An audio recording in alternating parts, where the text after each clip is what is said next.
Hello, everybody, and welcome back to this week's edition of the Shmeedock and Beans Show. My name is Austin Shmeedock Smith, joined by my partner Clay Beans Tissot. And Clay, or Beans, I should say, how are you doing today?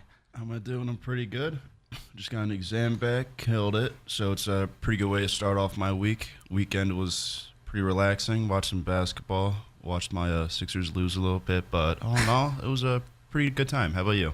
Yeah, March Madness is underway officially, so I definitely had a fun time watching all those games. And before we get to March Madness, we should go with, I guess, some breaking news that just happened last night in the world of NFL football. Rob Gronkowski of the New England Patriots has officially decided to retire. What are your initial thoughts on that, Beans? How do you think that will affect the Patriots in the long run? I think it's going to affect the Patriots a lot. You look at their tight end group nowadays after Rob Gronkowski, and I mean, I personally don't recognize any of them. So I think it's going to be pretty interesting to see how Bill Belichick kind of deals with this momentous loss that the Patriots did just suffer. All in all, though, I feel good for Gronkowski. He had one incredible career, even though it was only 9 seasons. He's pretty much cemented himself as a first ballot Hall of Famer in my mind. And you can make an argument for maybe top 3 or even top tight end of all time. Top tight end of all time, wow. Yeah, I agree with you though for sure. I wish that his career would have lasted a little longer. I think it was derailed by injuries, which set him back just a little bit. But this was really the only really bona fide weapon that Tom Brady had left on the Patriots in my mind. Like Josh Gordon obviously had his off the field issues, and outside of that, you have Julian Edelman and Chris Hogan, and a solid running back committee, but not a lot of weapons anymore for Tom Brady to throw to when things get tough. Yeah, no guys you'd really kind of pin down as superstars on this roster anymore. Yeah, for sure. And obviously besides Tom Brady. Yes. I mean, you can never count out Tom Brady. We all know that after his magical run he had this season with New England and somehow winning another Super Bowl, much to the dismay of most fans out there that aren't from Boston. Now, do you think this is going to be the end of the Patriots Super Bowl runs? See, my philosophy with this is the same philosophy as I have with LeBron. Until they prove me wrong and their dynasty is officially over, I'm never going to count them out. So until Tom Brady is fully retired, and even honestly, I think they could still do some damage if Belichick's still the coach. But if they're both still there, for the foreseeable future, I can't imagine counting them out, no matter who they have on that offensive end. Yeah. I don't know if you saw this, but I did hear some speculation that if the Patriots do start to kind of slide this season, they're not looking too nice, that Gronkowski might be able to be, tempted out of retirement and rejoin the Patriots. Yeah, I saw his agent came out and said, yeah, he's retired, but, people change their minds. So I would not be surprised if he comes out of retirement because it's Gronk. It's Gronk. He's very unpredictable. He could really come back whenever he wanted to. And I think that if we really see the Patriots start to struggle, which I don't know if they will, but if they're lacking some offensive firepower, I could definitely see him coming back out of retirement because he's still young. He's still got years in him. I think if he gets his body right and all that, I think he could still do some damage for sure. Yeah. I mean, Jason Witten's coming back, so why not Gronk? I don't think Jason Witten's going to have the same impact that Gronk would have. Obviously not. Retirement. But two stellar tight ends, regardless, that could. I still think Jason Witten can do some damage despite his age. Yeah, I think he'll still be a guy people have to watch out for. I agree with that. Yeah, for sure. All right, so let's move on to college basketball, something that's taken the world by storm the past 5 days-ish. And let's just start off by reviewing the first 2 rounds, looking at our brackets, and we were both terrible at picking. I'm not going to lie. Yeah, if anybody out there was using our bracket episode to kind of make their own, I deeply and sincerely apologize. Well, yeah, I said this before the show. I'm like, I always pick too many upsets, and they never end up happening, and that's exactly what happened to me this time. Yale. Okay, the Yale thing, I did not stand with you on that. Okay, well, Yale, I was high on Yale and Belmont and what was the last one? And Wofford, and all 3 of them bowed out very early. Yale, if they didn't go 5 for 33 from 3, and their leading scorer Mie Oni, who I was hyping up the entire show, didn't have 5 points. One of his worst games, I think, ever. Yeah. then they would have won because they still kept that close despite their horrendous shooting. Like they only lost by like 1 or 2 possessions. They lost 79-74 against LSU. And the same thing with Belmont. Belmont only lost by 2 to Maryland, and if they didn't really botch that last possession on offense, they could have been advancing, and I think they could have beaten LSU because Maryland only lost by 2 to LSU as well. And obviously now they're dancing on to the Sweet 16, LSU is, but yeah, you're right. We definitely went too upset heavy, I think. Yeah, I think one of my bigger upsets that I picked was the Arizona State over Buffalo. And then obviously I did have Temple actually winning that playing game, which turned out to be Belmont, but yeah, that kind of hurt me in the end, having them advance all the way to the Elite Eight.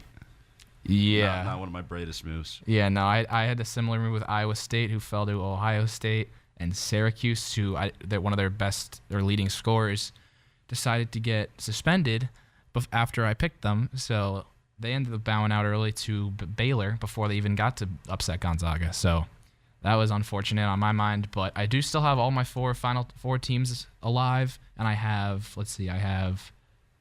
6 of my 8 Elite 8 teams, or sorry, 5 of my Elite 8 teams alive. Yeah. So there's still hope. I cannot say the same for my bracket. I have, what's that? Okay. I have half of my Elite 8 teams still in play. Okay. And then, again, half of my Final Four teams in play. Yeah. I mean, Murray State killed me. I was believing in them. I thought that they could possibly contend with Florida State. I picked them to beat, I picked the Seminoles to beat Murray State, but yeah, I don't know. I wanted to see John Morant keep dancing, but unfortunately he could not get it done. Yeah, I could not personally will John Morant to upset Florida State, so and then also carry that into a national championship berth, so I feel like I was doomed from the start. Yeah, that was very risky for sure. Hey, got to play hard. Yeah, I mean, I never hate on people for picking a lot of upsets because you never really know what's going to happen. Like, we almost saw Bradley beat Michigan State. We almost saw a bunch of upsets happen. I think we should talk about that Duke game real quick. Oh, we are. You want to just go right into it? I think we should just hop right in that when we're talking about upsets. All right, let's do it. So, in my mind, that was the most exciting game of the tournament so far, and I don't think it's even close. Yeah, I think just because of how many people had Duke slated to pretty much be in the national championship, having them pretty good, they should have lost that game. Oh yeah, no question about it. If UCF, well, I should say, like, they had a dunk on the fast break that they missed with like around a minute remaining, and then right on the other end, I think RJ Barrett came back and made a layup to cut it to 1 possession game. So if they, for that, first of all, might have put the game out of reach, and then Zion Williamson, of course, gets the and one with like 10 seconds remaining, and that fouls Taco Fall out of the game, who's like a 7'7" monstrosity. And what happens right after? They don't get the rebound off they don't box out. Duke gets the rebound, goes up by 1. If Taco Falls is in that game, I think that last possession goes a lot differently. Yeah, if Zion, if Taco Fall doesn't foul out right there, let's say that's his 4th foul, not his 5th foul. We're talking about how Zion choked and how UCF and Taco Fall are dancing on to the Sweet 16 right now. Because if he missed the free throw, they probably would have gotten fouled. They probably would have made at least 1 or 2 of the free throws, and then it's a whole different game from there. Exactly. Yeah, that's like kind of reminds me of that's a lot of the fault that LeBron gets about missing free throws late in game. Mm-hmm. I personally feel, I don't know how I feel about this actually. I feel that a lot of the media and just fans watching put a lot of obviously pressure on these players shooting free throws late in game. I think that's justifiable in my mind. It's justifiable, but you have to give them some sort of, I want to say slack, if they're not like a good free throw shooter. Like LeBron gets so much heat for missing late game free throws, but like that's not like his thing. Like, yeah, you probably say that he should improve on that since he's going to be in those late game situations, ball handling, taking those last shots. But free throws to me are a little sus. Yeah, I mean, I understand if like you're a center and you can't make free throws, or like you're not a shooter, but like if you're LeBron James or Zion Williamson, yeah, you're not like a shooter. Like, you're not going to be, like, you're not Steph Curry or Klay Thompson or any of those guys, but you have to make your free throws. If you're not making your free throws at least an 80% clip, you're doing something wrong. I mean, Zion was 5 for 7. Yeah, but I'm saying, I think on the season he was in like the low 70s. And like that's just like it's called a free throw for a reason. Like I don't know, like it's not like anything changes. You're standing at the same distance away from the hoop. You do your little routine, you shoot it. That should not be that difficult. I mean, yeah, I understand that the pressure can get to you sometimes and all that. Pressure builds. But like I don't know. I think it's a little inexcusable. Back in my playing days, I was a nice free throw shooter, so I'm a little biased, but okay. Yeah, I was my rec glory days. I was a pretty abysmal free throw shooter. Yeah. Okay, so, and I should preface that Duke thing by saying, even with all that, with Taco Fall fouling out and R.J. Barrett making that go-ahead layup, they still had, UCF did, one more chance, and the ball barely fell out of the rim. And I remember watching that Aubrey Dawkins putback, and I had Duke in all my brackets, and I know everyone around the world was holding their breath when that happened.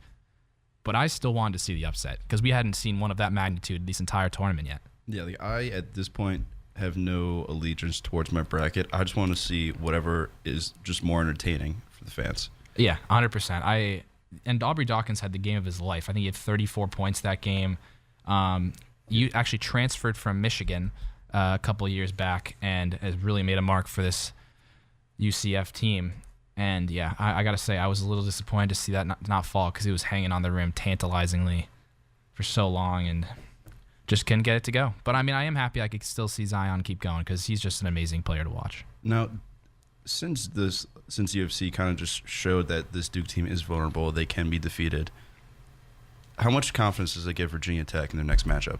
Oh, I think it's got to give him a lot of confidence. I mean, Virginia Tech is one of the best 3-point shooting teams in the entire country.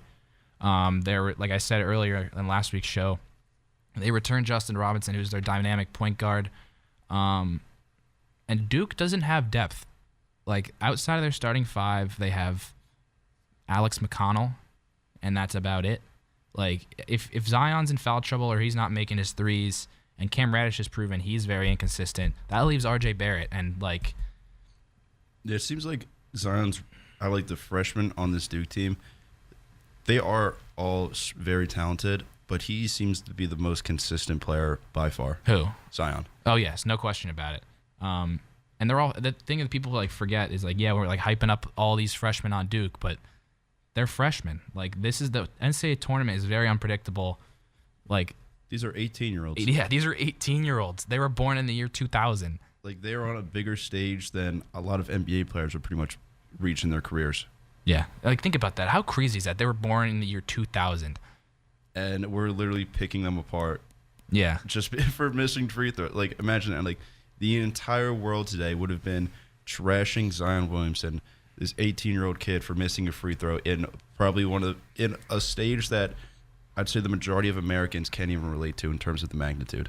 Yeah, I agree 100%. I mean, Zion is obviously in for a long, amazing NBA career, but yeah, if RJ Barrett doesn't get that rebound and bail him out, and that last second shot by UCF doesn't fall, today's show is going to go very differently. Yeah, Zion would still be number one though. So yeah. In his mind, I know he cares about Duke and really actually wants to like win something for them. Like I respect that a lot. Mm-hmm. But he also has that saving grace, kind of like he could perform as poorly as he could possibly perform in a game and still most likely be the number one overall pick. Yeah, I agree 100%.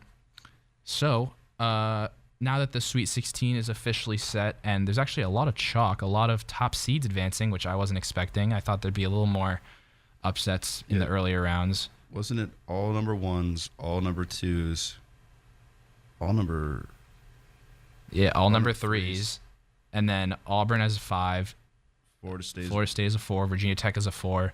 And then Oregon. So it's really just Oregon's the only outlier here. Like, I expected Auburn to beat Kansas. Kansas has had a very up and down year. So Oregon is really the only surprise here, I think. But yeah, now that the Sweet 16 is set, let's preview these next two rounds and see who we have going to the Final Four. So, Beans, let's try to redeem ourselves right here. Let's not botch this time. Let's not. Duke, Virginia Tech, we just talked about it. Who you taking? See, as much as it seems like Duke just got punched in the mouth, even though they came out to win, everyone thinks they're vulnerable. I think this is going to be a big statement game for these freshmen, and I think they're really going to kind of show that why they are the number one seed, why they have been recruited so highly up till now. I really think that this Duke team's going to come in the clutch. Yeah, I do too. I think that last game was a big wake-up call for them. Like, they were centimeters from that ball going in to getting knocked out. And I really think they're going to come out with a vengeance. And this is another ACC team. And Duke's faced them before. They actually lost to them once without Zion Williamson. Coach K knows what he's getting himself into, and I think they're going to be ready. And I think Duke wins by double digits. Double digits. Yeah, I give them like 10 to 15 points. All right. So the winner of that game will face the winner of the 2-3 matchup, which is the Michigan State Spartans versus the LSU Tigers. And this one I think is a little bit tougher. You lean in a certain way? You think this is tougher? Yeah, I think this is definitely tougher. I am not too high on LSU. Obviously, we had them both getting upset in the round of 32. So to make it to the Sweet 16, I'm not totally surprised because they have been a tough team all season. I just don't think they can stack up to the likes of Michigan State. So you're going with Michigan State? Michigan State has played extremely well in these past two tournament games, and I don't see why going against LSU anything would change. I'm going to go LSU.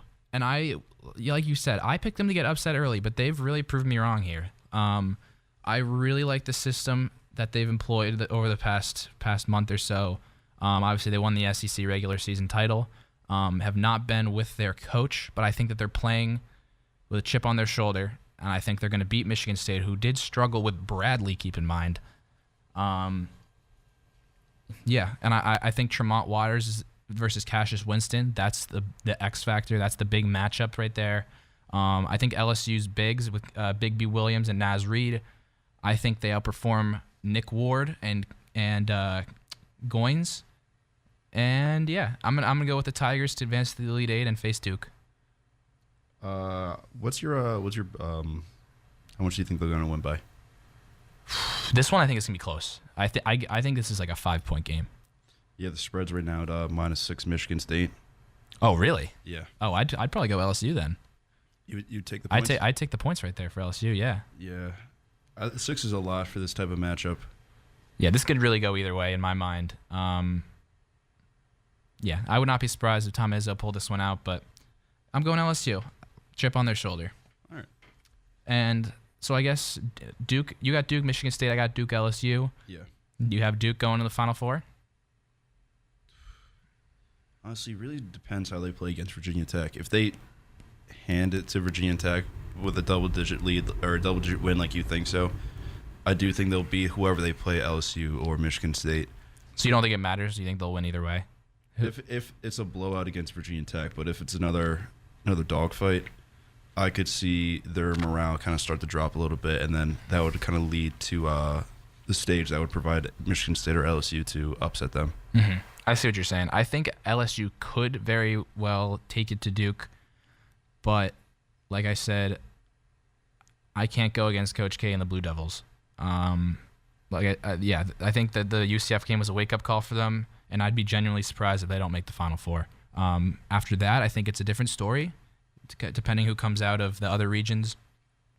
But yeah, I think that this region is theirs for right now. I think Zion takes them to the Final Four. All right, I respect the pick. All right, let's move on to the next region. We got Gonzaga, Florida State, and Michigan, Texas Tech. Let's start with the 1-4. Who you got there? 1-4. I'm probably going to have to go Zags on this one. Even though I am more of a believer in Florida State, I think that Gonzaga has really showed in this tournament that they're here to stay. Hachimura hasn't really played up to the level that I would expected him to. He only had 6 points in his last matchup, but Brandon Clark has picked up the slack. Brandon Clark dropped 36 in their previous game. And for them to compete against this Seminoles team, I really think they're going to have a similar game. I think Hachimura is going to have to step up, though, and actually have more of an offensive role if they are going to want to come out with this victory. Yeah, I agree with you 100%. I'm going to go with Gonzaga, but I think it's very close. I've been very impressed with what the Zags have been able to do against Baylor. Obviously wiping the floor with their 16 seed. I am going to go with Gonzaga, but I would not be surprised if Florida State won this one. I'm tempted to go with the upset, but after picking so many wrong, I can't do it. I'm going to go with Gonzaga. And then the other matchup with Michigan, Texas Tech, this one isn't tough. And I had this in my bracket, and I picked Texas Tech, but I'm not so sure anymore. I think I'm going to stick with Tech on this one. I'm just a big Jarrett Culver guy. I am too. I have them in my Final Four. But, like, the more I watch Michigan and John Beilein, like, I remember, like, they know how to win in March. They have the experience. They have the defense. And giving John Beilein a week to prepare for Jarrett Culver, that's a lot. That's a lot of time for, like, one of the best coaches in the nation. So I'm going to stay with my Texas Tech pick, but this could be Michigan's game. Like, I would not be surprised if they made the Elite Eight. Michigan currently is a 2-point favorite in this game. Really? Yeah. That's interesting. It's going to come down to if they can score the basketball. I mean, Jordan Poole and Ignas Brazdeikis had very iffy games last game, I should say. And Charles Matthews was able to pick up the slack. He's looked very good like he did last year in the tournament. And if he can continue to do that, I think Michigan pulls it out. But Texas Tech on both ends, I think, might be a little too powerful. Their bigs, I think, are the difference maker. And they advance.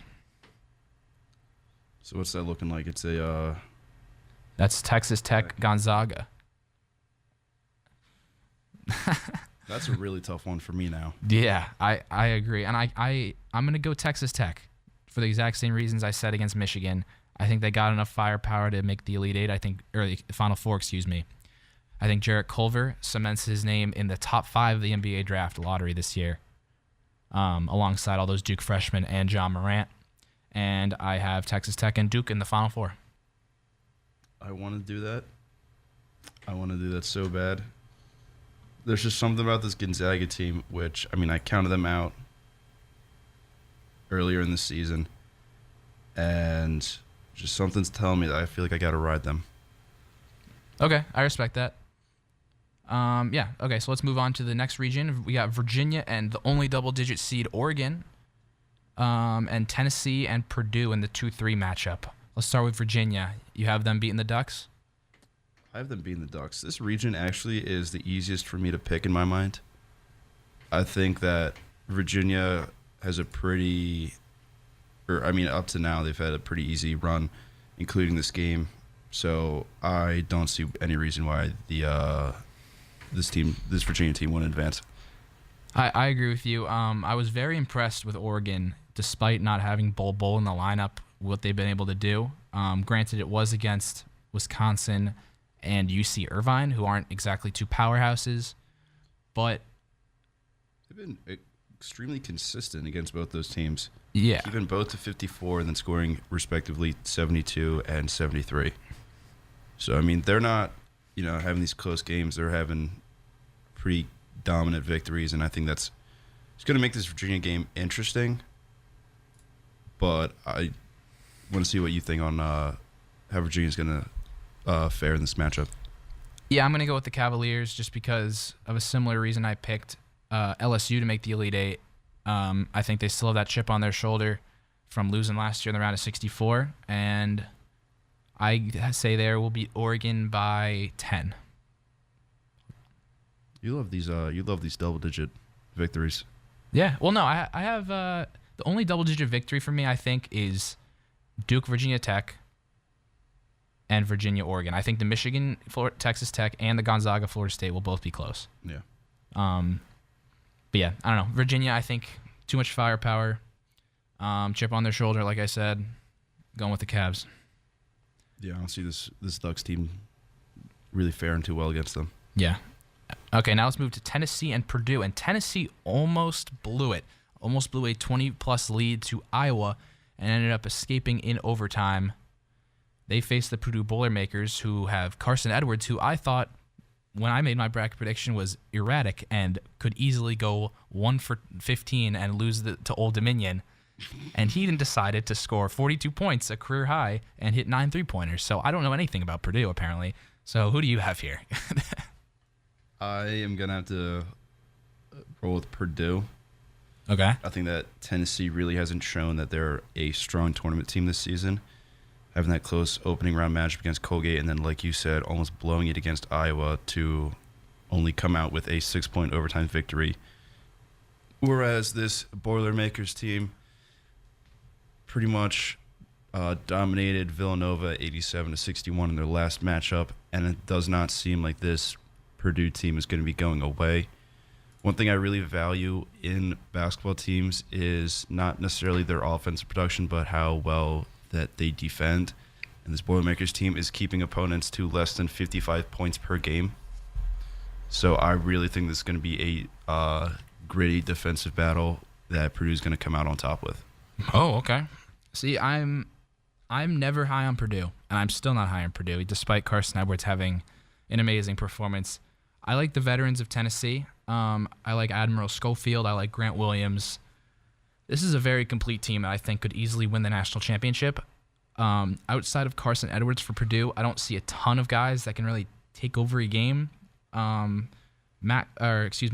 Klein is a good spot-up shooter, and Harms can get you some rebounds and some easy buckets down low, but none of those guys are going to take over a game for you. So if Tennessee can neutralize Carson Edwards, which I think they will because they have, like I said, a week to prepare, I like the Volunteers to come out on top and face Virginia.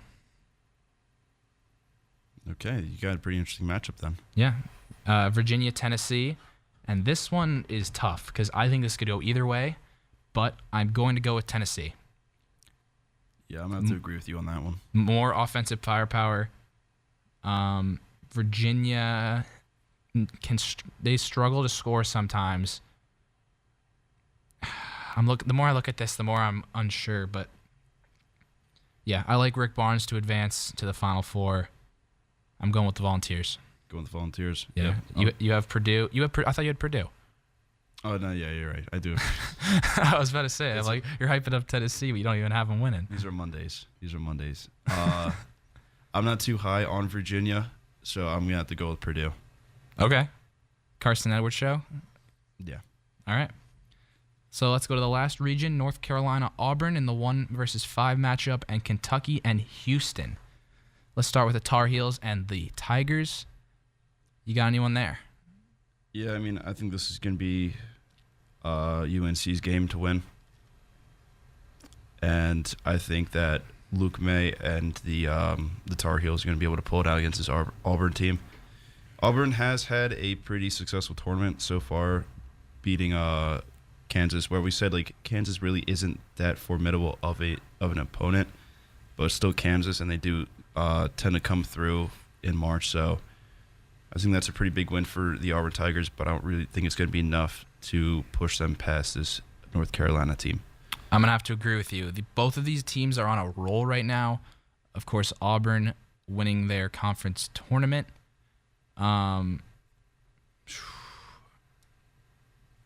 Yeah, I really like some of the guys that Auburn has, but I can't go against North Carolina and Roy Williams.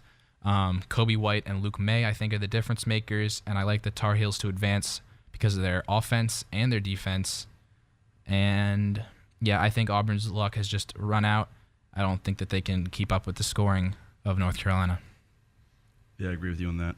I think this 2-3 matchup, though, is one of the more exciting ones of this region.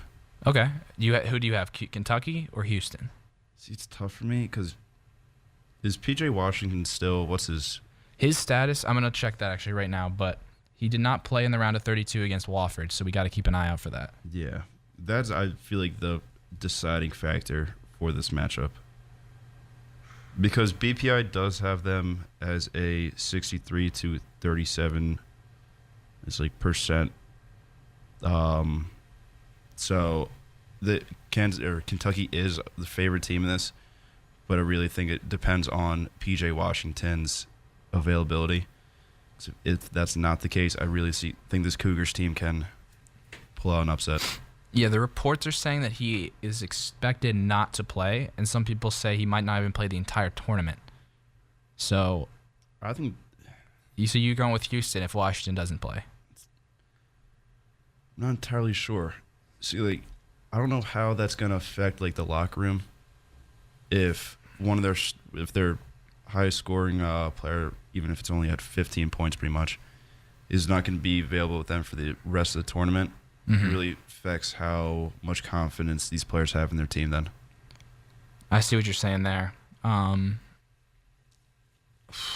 going to go with Kentucky, regardless of whether or not he plays, but it's close. Houston, I think, even though they have a 3 seed, I think they're still slept on just because they really haven't played anybody this year. Only 3 losses still, though. They did look very, very good in their wins versus Ohio State and Georgia State. And while I do think they could win, I'm going to go with Calipari. I think the difference maker here is Tyler Herro. I believe I'm pronouncing that correctly. And Keldon Johnson. I think their backcourt outduels Corey Davis, and they advance. I actually think I'm going to sway more towards you right now, Austin, looking at this Cougars roster. Only having 2 players average over 10 points a game seems pretty concerning to me. I agree. You can really eliminate Corey Davis Jr., their leading guard with 17 points per game. If you can really just lock down on one of these guys, they've shown that they really can't find too much consistent offensive production from any other player on this team. So I think that helps Kentucky a lot, and it's probably going to propel them to a win.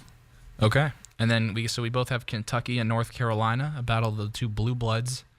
Which way are you leaning here? I'm going to have to roll with North Carolina. I am too. I think Washington's the difference maker here. I think that if he doesn't play still, that Luke May really eats them alive down low. Yeah, I think that he's the region's MVP and lifts the Tar Heels to the Final Four. So I have North Carolina versus Tennessee and Duke versus Texas Tech. So I think I have Duke and Texas Tech. And then I have UNC versus Purdue. Okay, so really the only difference maker we have here is Purdue. Yeah. Okay, well, we will see if Carson Edwards can lift the Boilermakers to the Final Four. But right now we're going to take a quick commercial break. Don't go anywhere. We are going to talk NBA and potentially NFL as soon as we get back. So stay right here. What's up? What's up, everyone? Hey, my name is Carly Rae Jepsen. But I need to tell you something. I like all the music, and you play all the kind of music I like. I like it a lot.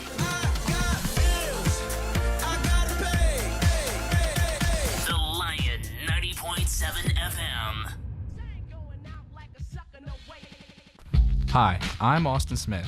Do you want to listen to 2 guys from Philly and New York complain about sports for an hour? Tune in to the Shmeedock and Bean Show on Mondays from 2 to 3 p.m. live on the Lion 90.7 FM. This is boot camp. This is the real thing now. You've never done anything so hard in your life. You don't understand how you can finish. It takes inner strength and desire to become a Marine. When I finished, I was like, I did it. The moment I will never forget is when this drill instructor that I admired so much comes up to me and said, "Good morning, Marine." PFC Summer Volkman became a Marine. Can you? Visit Marines.com or call 1-800-MARINE. Yo, check it out. Go! Broadcasting from the greatest university in the world. You guys are the greatest. My whole office loves you guys. The soundtrack to Penn State. The Lion 90.7 FM. In the days of vinyl, you bought a record for a hit single on the first side.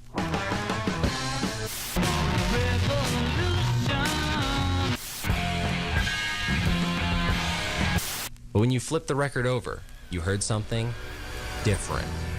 Join me, Luke, on Beyond the B-Sides, Sunday mornings from 10 to noon, for deep tracks, extended cuts, and underplayed songs of the classic rock era, only on the Lion 90.7 FM.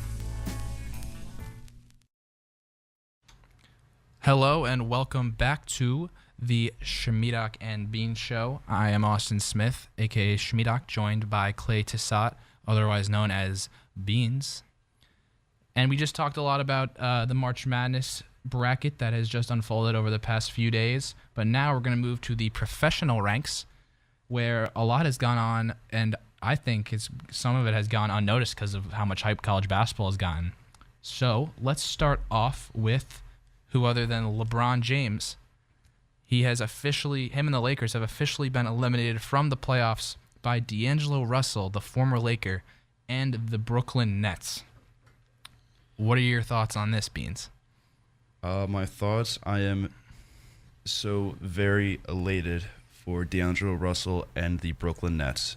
I am so happy that after a few years, or a lot of years of mediocrity, they've finally been able to kind of cement themselves as a playoff team. I really see them going up from here. I really think this shows that the Lakers are in so much disarray right now. Like, this season, it just seems that everything that could have gone wrong for them has gone wrong. Injuries, trade rumors, locker room kind of ordeals. And I don't know. I feel like this Lakers team has a lot to figure out in the offseason, especially with how they're going to kind of integrate these young guys back into the offense and how LeBron's going to measure them.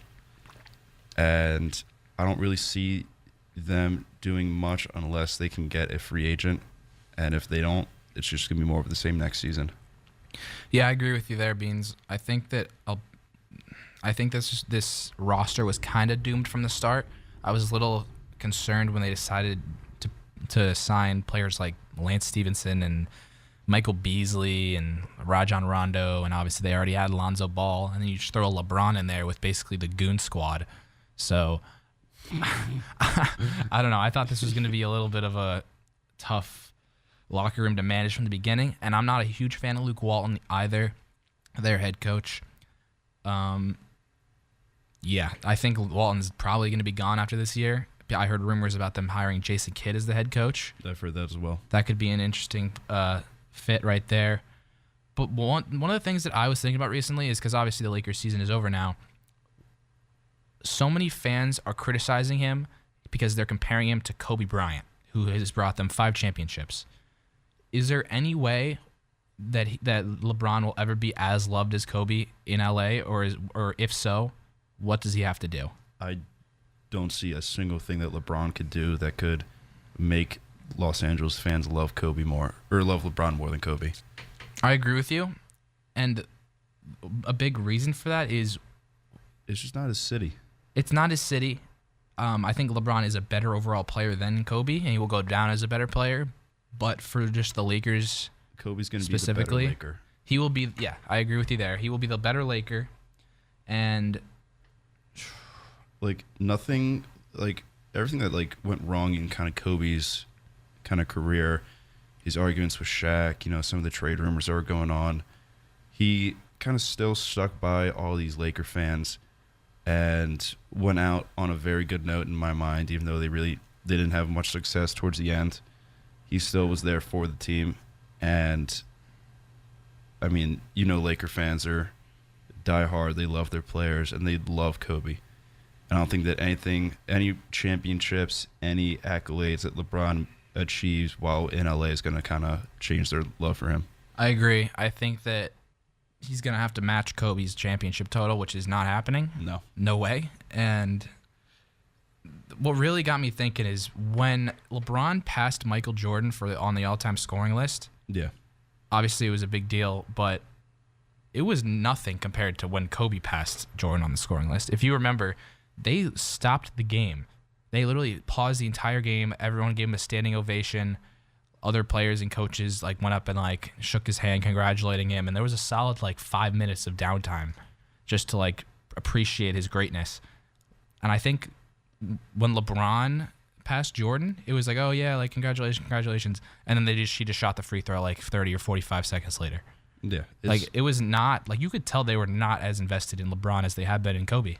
No, I mean, because Kobe was with them through everything and actually has done a lot for that franchise, whereas LeBron kind of just chose them. And obviously Laker fans were so elated originally when LeBron came to LA. I mean, they thought he was the Messiah, kind of the one to pull them out of this rut that they've been in for a while. And the fact that LeBron in his first season didn't do that, I think that's cemented in Laker fans that Kobe was better. And the reason I don't think they were so excited for LeBron is because I think it's kind of weird when you're in such a bad position, you're really not winning too much, to really just like still go balls to the wall crazy when he breaks his record. If they're maybe in like a 2-seed situation, vying for the number 1 seed, fighting against the Warriors, and LeBron, passes MJ, I think the reaction's a lot more warm and exciting, and it's somewhat more similar to what happened with Kobe. But, I mean, there's really not much to be excited for with this Lakers team this season. I agree with you partially. I don't think necessarily there was anything LeBron could have done this year that would have changed how they reacted. I think even if they were in the playoffs during the time of that, they still would have reacted the same just because of how long they had Kobe, and this is obviously LeBron's first year. I gotta say, I was a little disappointed with how they reacted, though, not just because they weren't in the playoffs, just because, like, this could easily be the best player of all time. I think we all know that. I mean, of our generation. Of our generation, definitely. Yeah. And I don't know. I just didn't think they gave him enough respect that they should have. So you're knocking the Laker fans? Yeah, I am knocking them. I understand. Like, yeah, you love Kobe. Like, he's your guy. You won you 5 championships, but No, I completely agree with how the Laker fans decided to go about this. So I'm gonna do a comparable example to the NFL. Were you watching when Drew Brees threw, I think, was it 500, whatever touchdown milestone he broke? Yes. How they literally stopped the game for 5 minutes, had like that huge, they already had like graphics prepared and everything around the stadium. They, I think, interviewed him. They had his wife and children on the field with him, taking pictures in the middle of the game and everything. Yeah, it's a huge milestone. Huge milestone. Crazy player for the city of New Orleans. Meant so much to them during the Katrina rebuild efforts to win them that Super Bowl around that same time period. And that's really the reaction you'd expect. Now, say Tom Brady joins the Saints and cements does some more crazy accolades and everything. He's not going to get the same reaction because he didn't mean as much to the city as Drew Brees did. Same with Kobe and LeBron. Kobe did so much more for that city than LeBron ever will, and that's just the reaction you get. Yeah, I see where you're coming from. In my mind, just like this is one of the biggest milestones by LeBron, and even though the Lakers aren't necessarily his team, I just think that the fans should have given him more credit than they did, or not credit, but more applause than they did, and kind of made it. They didn't make it as special of a moment as it really should have been. And I'm not a huge LeBron guy. Like, I obviously respect him. I think he's one of the best of all time. But I don't know. I was a little surprised. Not gonna lie. I think that's LeBron's fault, to be honest with you. I mean, he knows where he's at on these leaderboards, and if he wanted that sort of big reaction celebration, he knew if he stayed in Cleveland, no matter what state Cleveland was in, that if he kind of crossed that milestone then, while with the Cavaliers, he would have gotten a very similar reaction that Kobe would have gotten. I agree. Mind. So I think LeBron kind of knew that, yeah, he was sacrificing some of those personal, heart-warming moments to try and, better his career. Yeah, okay, I can agree with you there. And keep in mind, guys, that if you ever have a disagreement or agreement with us, you can call in to the show at 814-865-9577. Now that's 814-865-9577. So, speaking of the team that eliminated LeBron from the playoffs, the Brooklyn Nets, they came back from down 25 in the fourth quarter earlier this week to beat the Sacramento Kings 123-121. And Russell had a career-high 44 points on 17 of 33 shooting, made 6 3-pointers in the process as well. Is he the most improved player? This one's a tough one because I'm sure for most people it's between Siakam and D'Angelo Russell. Yeah, I agree with that. And while in my mind, Siakam has elevated his game, I want to word this correctly. Siakam has improved his game the most from last season to this season. Like, you look at the two players, and Siakam this season is far more improved than he was last season. And I think D'Angelo Russell necessarily didn't make as bigger steps, but his steps were more impactful. Like, if D'Angelo Russell doesn't really take this next step, the Nets aren't in the playoffs, or they're not even close to where they are in my mind, because he's the leader of this team and has pretty much been the one to kind of carry this Nets team. If Siakam kind of just improves slightly on what he did last year, the Raptors are pretty much still in the same position. This is going to provide for a really interesting rivalry over the course of the next decade or so, just because they were traded for each other on draft night. But I'm going to go with Doncic for right now, but I wouldn't be mad to see Young get it. Yeah, I think the voting's going to be extremely close. For sure. My question to you is, who in probably like 10, 12 years is the better player? I think it's Luka. You think it's Luka? Yeah, I still have questions on Trae Young's size, how his defense is. He does average, I think, like top 10 in steals from what I remember, but he's still small. He's still got room to grow. I do have to wait and see how he adjusts to like finishing in traffic down low. Obviously, like Steph Curry it took him a few years to get adjusted to that, but obviously he's now one of the best players in the league. So I think there's more questions on Young's end than Doncic's end, because Luka's shown he could do pretty much anything. Like, what is Luka not good at? I mean, I think like the one thing you'd probably want him to improve upon, I don't know how his turnovers are. I think he is turning it over a little too much.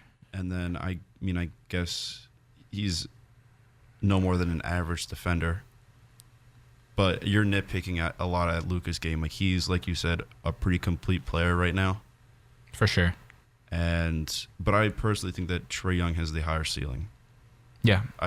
If Trae Young really improves on his shooting efficiency and, like you said, can score down in the paint better, or just like off drives in general, he'll be very Steph Curry-esque. I know a lot of people don't like to make the comparison between the two, because no player is really going to be like Steph Curry, hopefully at least. But I feel that Luka is kind of just hamstrung in the amount of things he does. Yeah, I could see that happening.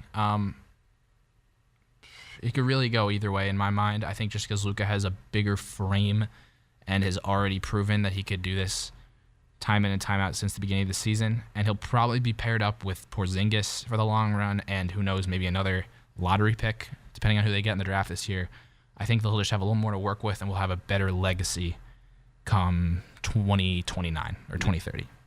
All right, so the last thing we will address before we log off, the Rockets defeated the Spurs 111-105, and Harden tied his career high with 61 points. Obviously an amazing performance, and he plays this Tuesday night against the other player that he is fighting for this MVP trophy, Giannis Antetokounmpo. So Rockets Bucks in Milwaukee on Tuesday night. Who do you have? I got Rockets. Rockets have been hot. Okay, I am gonna go Milwaukee. I like Milwaukee. I think they have a little more they have more weapons they can rely off of, and if Harden's having an off game, if you put Giannis on Harden and he's shooting 6 for 20 or 6 for 25, who else are you working with right there? Like Chris Paul, who's not necessarily a primary scoring option, he's more of a facilitator, and then Clint Capella, who can't really do it a lot himself. He does most of his damage off the pick and roll, getting alley-oops from Harden. So I'm not totally convinced there, and I think it's because it's in Milwaukee and the Bucks have an abundance of offensive weapons like Chris Middleton, Eric Bledsoe, Brook Lopez, even just so many guys who can shoot the three, and because it's in their home arena, I'm going to go with Giannis. But I think that Harden is really, really making a case for his MVP, his second straight MVP, I should say, right now. I mean, I think this is his 6th time dropping 50 or more points in a game this season. Yeah, unheard of. Which is, that's stuff that you would assume would only be kind of confined to like the Wilt Chamberlain era. And I mean, there's a lot of things that Giannis is better than Harden. But I think that just what Harden's been able to do, averaging 36.4 points a game, he's my MVP in my mind. Wow, okay. like I said earlier on another show, voter fatigue is definitely going to play a factor. So I think they will give it to Giannis. Who do you think should win it? Because I agree with you. I think Giannis will win it, but who should win it? Because there is a trend, I agree with you, where they don't like to give MVPs back-to-back anymore. Yeah, Curry was the last one to do it, and that was even a little debatable. That's a toss-up, man. I really think it could go either way. I think just because Giannis has led his team to number one in the East because of how strong the East has become, I'm going to give it to Giannis. But, like, Harden's averaging 36. Like, 2 60-point games in 1 year. You said 6 50-point games. Do you know how many turnovers he averages per game, Harden? How many? I want you to guess. It's actually 4. really more. 5. 5.1. That's like a good amount. That's actually absurd. That's a lot. The next closest person on his team, Paul George, who's like the point guard on the team. Point guards are usually the people committing most of these turnovers since they're facilitating. Is only at 2.8. Wow. So I know people really don't look at turnovers too often, but that's kind of a big number right there. Yeah, for sure. All right, so we will see what happens with that game on Tuesday night. But for now, we are fresh out of time. Thank you guys for listening in. And we will see you 1 week from today at 2 o'clock on the Shmeedock and Bean Show. So thank you guys for listening. We will catch you on the flip side.